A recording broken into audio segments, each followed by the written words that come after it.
guys, and welcome to Sunny's Geeky Grove. This is episode 1 of my new podcast series, in which I will be discussing all things geeky that I love. So, within this first episode, we're actually going to be talking about 2 different video games. I'm going to be talking about a newer video game and an older video game. These may be games that you love, games that you hate, ones that you might not even heard of before, but I highly doubt it with these 2. When I say new, as far as any other podcast episode after this, because this one is definitely really new, but when I use the word new, I'm going to be having that defined as within the last 5 years. So that gives me a good chunk of video games to draw from and to talk about and to discuss. And then older, obviously, older than 5 years, could date back to the very first one, which it won't. But yeah, so around this channel, I will probably do a little mini series about these video games. I'm planning right now 4 episodes with a new and an old video game. And then after that, it might be about a new TV show or a new movie or a new comic book or action figures, something like that. It all depends. And so ultimately, it's just going to be some lighthearted fun, a nice podcast that you can plop on and just listen to while you do chores or, housework, painting the house, running errands, really anything. So yeah, for us to get started, I think we kind of need to understand my gaming history and my gaming platforms. So let's start with my preferred gaming platforms. I am pretty much solely dedicated to the Xbox platform. As far as the games that I've played the most often, the games that I keep going back to, relaxing games when I need to just chill, not think. Most of those games are played on my Xbox. I currently do have an Xbox One X. I also have 2 Xbox 360s. And I just recently got the One X about a year ago. And I even went so far as getting the adapter for my Kinect. I know. I love it, even though it doesn't work 90% of the time. I do also have a PS4 Pro, so I do game on there. Not as often, but I have it, and I do use it. I also have a potato of a PC, of a laptop. It does run a few games, so that's not bad. It actually runs one that I'm going to be talking about today in my old section. So stick out for that. Look out for that. Basically how I got started gaming is, back in the day, they had the Super Nintendo and Sega and the GameCube and the Jaguar, if you remember that. And, my brothers would get those and we'd play them, and I would play just a little bit, and I loved Donkey Kong Country and KI Gold, Killer Instinct Gold on the SNES, and Super Mario World, Super Mario Brothers, Super Mario World 3. I don't remember at this time. I could Google it, but I won't. So I would play those every once in a while whenever I had the opportunity, when they were gone. And then fast forward to I had my first real job when I was 14. And I remember I had a couple $100 left over after a paycheck. Well, left over. I had anything to do with it. Anyway, I went to a local game store, not GameStop. I went to a local game store, and I actually bought a PS2. So I had the big brick of that black console with that purplish, bluish logo. And I bought Buffy Chaos Bleeds, which was wait, no, that's an Xbox original title. Hold on. What did I buy? I would have purchased Tomb Raider for the original PlayStation. And then I would have had, I got a DDR, and I got a DDR mat, Dance Dance Revolution. And I can't remember any of the other games. Maybe I did get Buffy Chaos Bleeds on PS2. Is that a thing? Was Chaos Bleeds on... Yeah, it says that it's on PS2. I know I have it for the Xbox as well, but I definitely would have gotten it for the PS2. Oh, hey, you can get it right now for $15 used on eBay. Well, that is fancy. I still have my copy though, so I don't need that. Anyway, so then I basically just used that as a DVD player for a while, and then I got really into The Sims senior year of high school, like really into The Sims. Like I would play it so much. On my PC, I had this really old, junky, compact tower. Like it was one of those condensed towers. Whew! But boy, it played the shit out of The Sims. And then the summer before senior year, the summer after senior year, I was introduced to Diablo 2 Lord of Destruction, and I lost myself in that game. So I would spend hours on it, farming for, scrolls, farming for that sacred stone of Jordan. And every time you saw that little message in the top left-hand corner, Stone of Jordan has been traded to the merchant. It's like you ran to town as quickly as you could. It didn't matter where you were. You booked it so that you could try and get there. Or you instantly went to a boss and tried to have it drop his loot. And I never had one. I never, ever had one. Ever. And it makes me so butthurt, but what can you do? It's okay. So then I basically played The Sims and Diablo 2 for a long, long time. And then life and work and college and all of that stuff. And I just kind of got out of video gaming. Well, about 10 years ago, my brother introduced me to a game that I will be discussing later. And I didn't know, it was on Steam. I didn't know that there was more than one chapter. So I just kept playing the first chapter over and over and over and over and over and over and doing console commands and using mods and just like having fun. And I was like, I love this game. And so I still had kind of a not that great computer.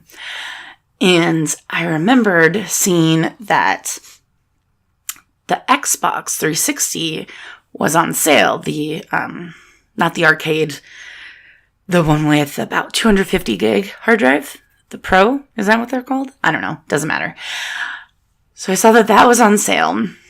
And I went and I picked up the game that I will be talking about later. and it came with Lego Batman and Pure Motorbike Racing? Dirt? One of those. Didn't matter. Wasn't good at it. But the first game that I ever 100% completion, 100% achievements was Lego Batman. I played the heck out of that game, which was it was so much fun. And the other game, and that was my first foray into the really big, gaming world. And I always said to myself that first year, it would be amazing if I could hit 10,000 gamer score. That'll never happen. It did. Girl, I'm at 64,000 now. I know that's not a lot. I don't care. I play games that I love, and I have fun. Anyway, so one of the other games after I had experienced Lego Batman and that racing game and the game I will talk about later, and I had gotten kind of bored with the games that I had, and I kind of wanted more. So I went back to that trusty local game store, and I asked the clerk. I told him the games that I currently have, kind of what my style of gaming is, and he suggested to me Fallout 3. And I said, oh, I've never really played and kind of game like that, but do you think I'd enjoy it? He's like, oh yeah, it's pretty great, and there's a little bit of a learning curve, but you should do just fine. And so I played it. I died. I forgot games have difficulty settings. I kept it in, in the box and to the side for weeks.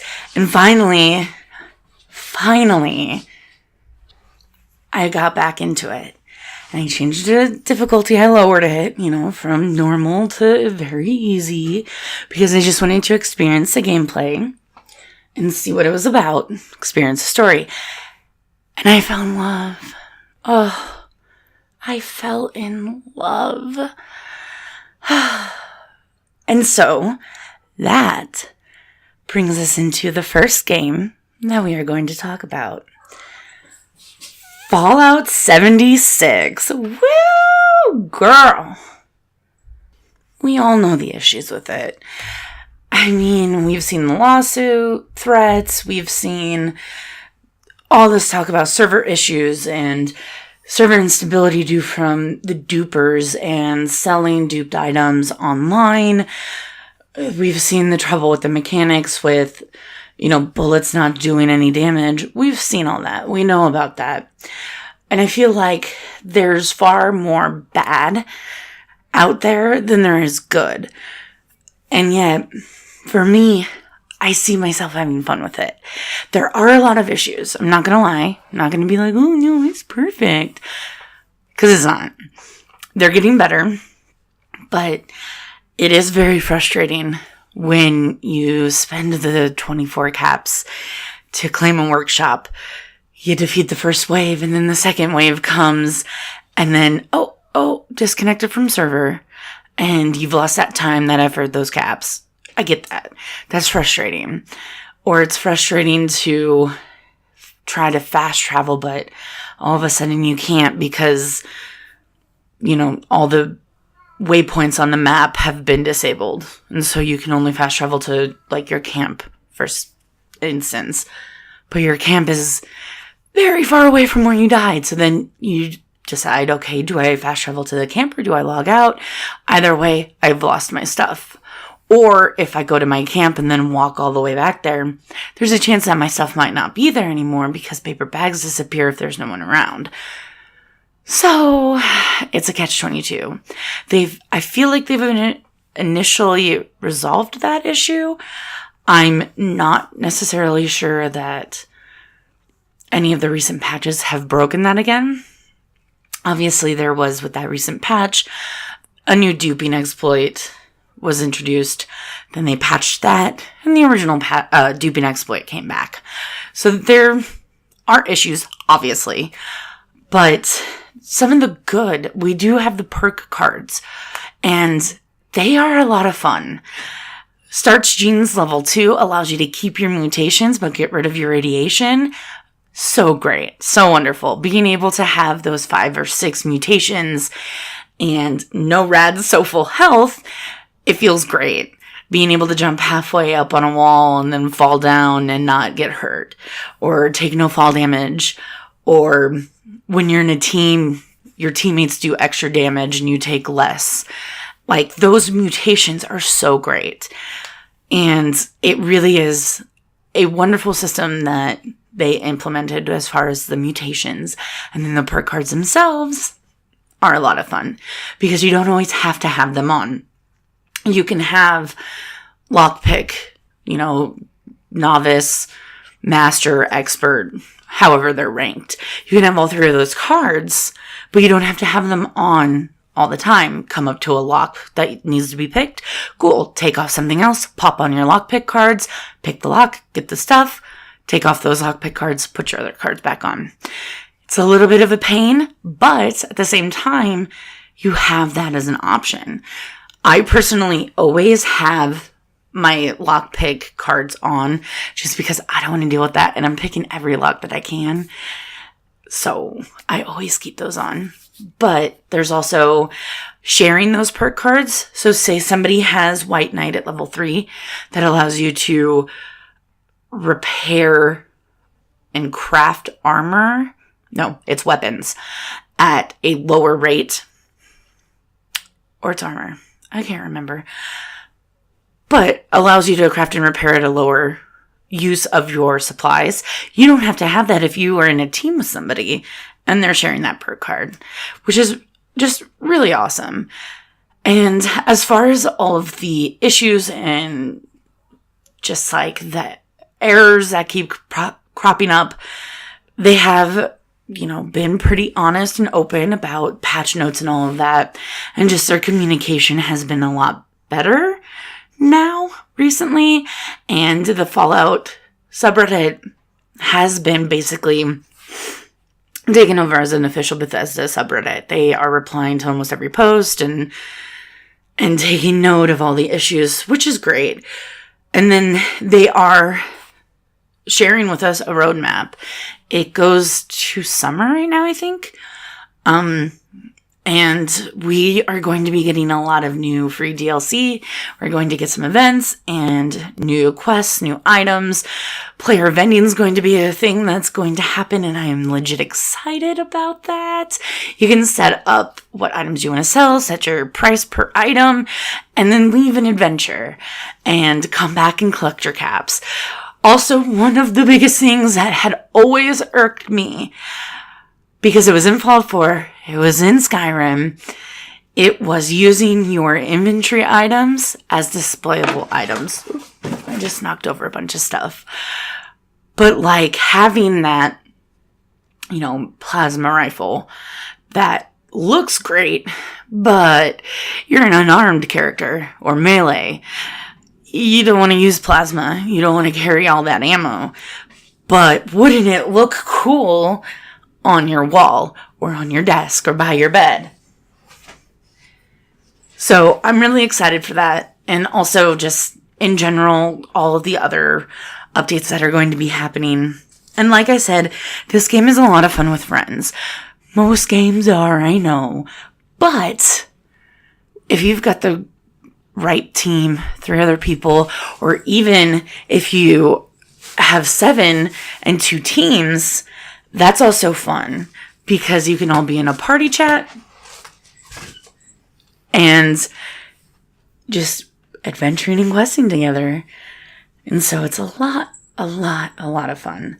And like I said, I do mainly play on the Xbox, so I don't necessarily get the brunt of all of the big major bugs, but we do experience some as being an Xbox player. It's still a lot of fun, and I recommend that if you love the lore of Fallout and you enjoy that world, it is fun to be in it, even if there aren't any NPCs. There's no dialogue options, and things aren't as fleshed out as, say, Fallout 4 was, and that has its own issues, I know. But, I mean, it does have that Fallout feel, which I think for those that just want to have fun, that don't mind dealing with just a little bit of grief, it's going to be great. You're going to have a great time, and you're able to customize your character and your playthrough how you want to. And there's no karma system or anything like that. There's the wanted system, obviously, but it's really not the same. Because once you get killed when you're wanted, that goes away. But, you can be evil. You can destroy camps and just get wanted and get killed, and then that's it. So it doesn't stick with you the whole time. So let's talk about one of the old games that doesn't get much love. Actually, it gets a ton of love still. But I feel like I need to shed light on this game. So, Left 4 Dead 1 and 2. Both of them. Left 4 Dead 1 is a game in 2009 that I played that first campaign, that first chapter over and over and over and over and over. No mercy, all the time. Just modding it with, infinite grenades, infinite Molotovs, just nonstop. And I loved it so much. So that was the first game that I bought on my Xbox 360. Left 4 Dead 1. And I played so much of it. And that was my first, brush with multiplayer, with talking to strangers and co-op and trying to survive with them. And it was a lot of fun. And I believe it was only the next year that Left 4 Dead 2 came out. And it was, it was a new location, new special infected, the jockey, the spitter, the charger, which is a pain. But you had these different mechanics too. You'd have these bins that you would search through, stash boxes. I think that was in one of the DLCs, but that's okay. And then the scavenging mode where you would fight against human special infected, and you would collect gas cans, and that was your objective, was to fight against the human special infected, collect gas cans, and to win, or to do better than the enemy team. And it was so much fun. It was so exciting, the different game modes. And then they had the mutations that came out, which were wild. I loved them. They had one that was called Lone Gunman, and it was just you and your Magnum pistol against, I want to say it was just smokers, maybe. I think it's just against one special infected. And then there's flu season as a mutation, which is just you against spitters and boomers. That's the only special infected that show up. Boomers and spitters. And then there's the one where you're slowly bleeding out. And the only way you can heal is... Oh, no, I'm combining two. One's where you're slowly bleeding out.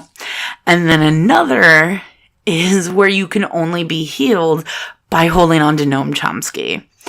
So, a lot of fun. And then there's also the one with the M60, where all 4 survivors just have an M60 with unlimited ammo and it never goes away and you can hold on the trigger. That is how I beat the campaigns on Expert. I did the mutation of the M60s and I played with 3 AIs, and I went around and I ran through, plowed down, ran away from the tank, ran away from the witch, and just booked it to the safe room every single time. I healed myself and just got through it. And that was the easiest way. So a little tip for you, if you want to get that one and haven't gotten it yet, it's been ages.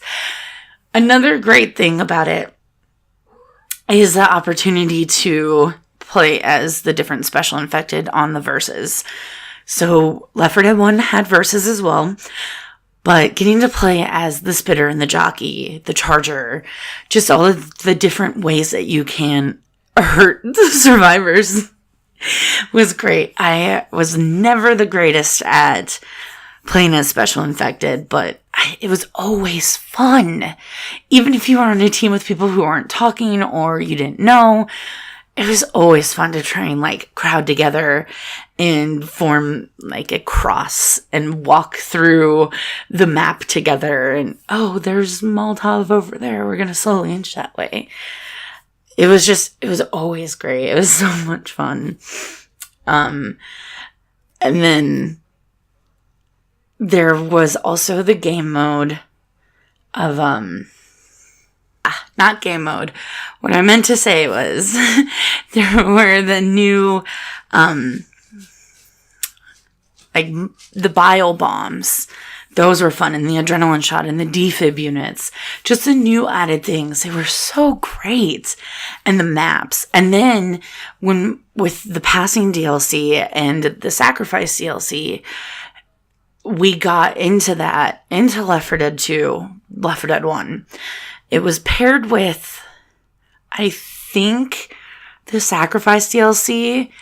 It might have been paired with Coldstream, because Coldstream did not have any achievements with it. It was just a new map. So I feel like for Coldstream DLC, you also got Left 4 Dead 1. Can't be 100 on that, but I'm pretty sure that's what happened. And that was great, because then you could basically play both games in the same lobby. If all of a sudden everybody was like, I want to play Dead Air so bad. Come on, let's do it. You could be like, bet, let's switch. All right, we're done with Dead Center. Let's go. And then that's it. You didn't have to dashboard, eject, load Left 4 Dead 1, hope you met up with everybody or be in a party. Just all right there, which was just so great. And plus now, if you have all of the DLC, whichever one has Left 4 Dead 1 in it, Left 4 Dead 2 is backwards compatible on the Xbox One.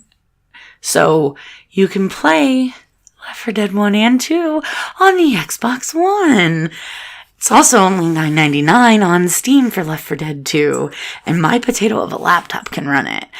And that's saying something, because this is a not that great laptop, but it can run Left 4 Dead 2, and I'm very happy.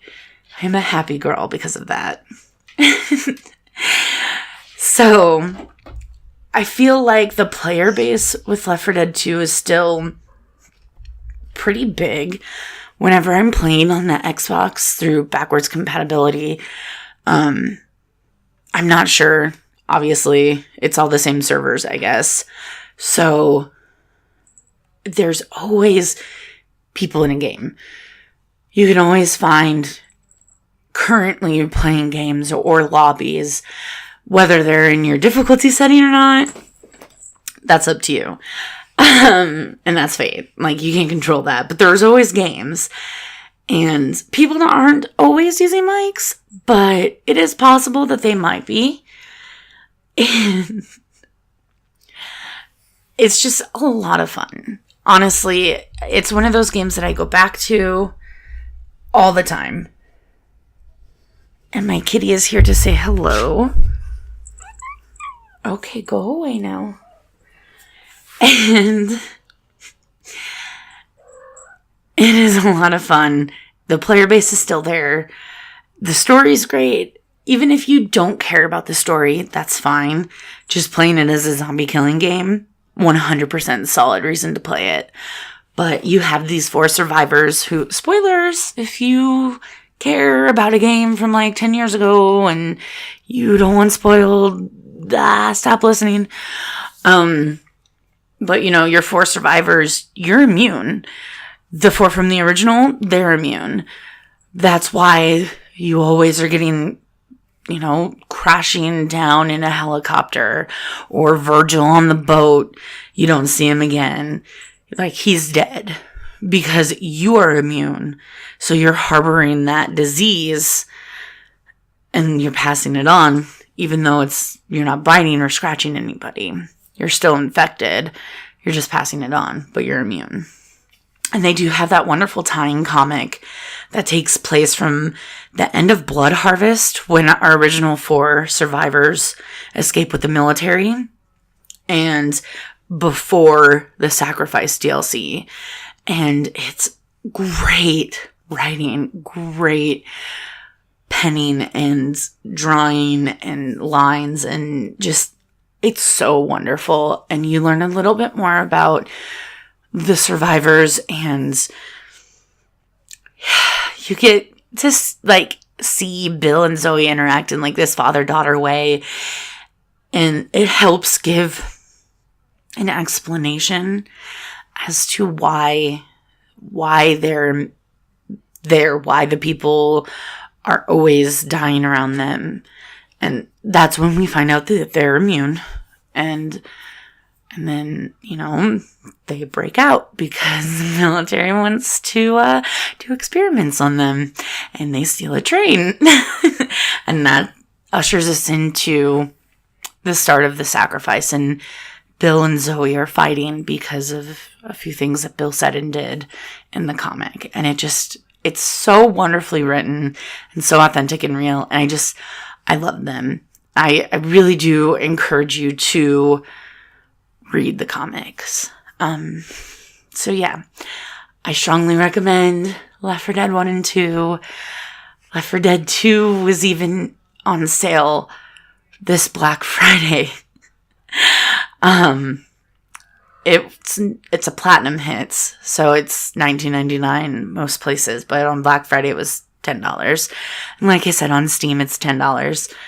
The DLC, I'm sure it's still full price, but it's so worth it. It's so worth it. But yeah, so if you have any questions or feedback or whatever, you can leave that down in the comments. I will try to... That was my cat falling off of my desk. I will try to not have her around in the next episode. I thought that she was out of the room. Anyway, if you have any suggestions or games that, you think I should cover, or guesses for the next 2 games, one new, one old, you can leave those in the comments below. Wow, I'm an official YouTube's pander. That's the word. And yeah, give this video a thumbs up if you like it, a thumbs down if you disliked it. Hit subscribe if you want to, do that. Ring the bell to get notified of a new video sometimes, if it ever decides it wants to work. Yeah, I'll be working on my sign off, don't worry. Okay, my cat is officially breaking into everything, so I'm going to end this video now. Maybe that'll be my sign off. Okay, bye.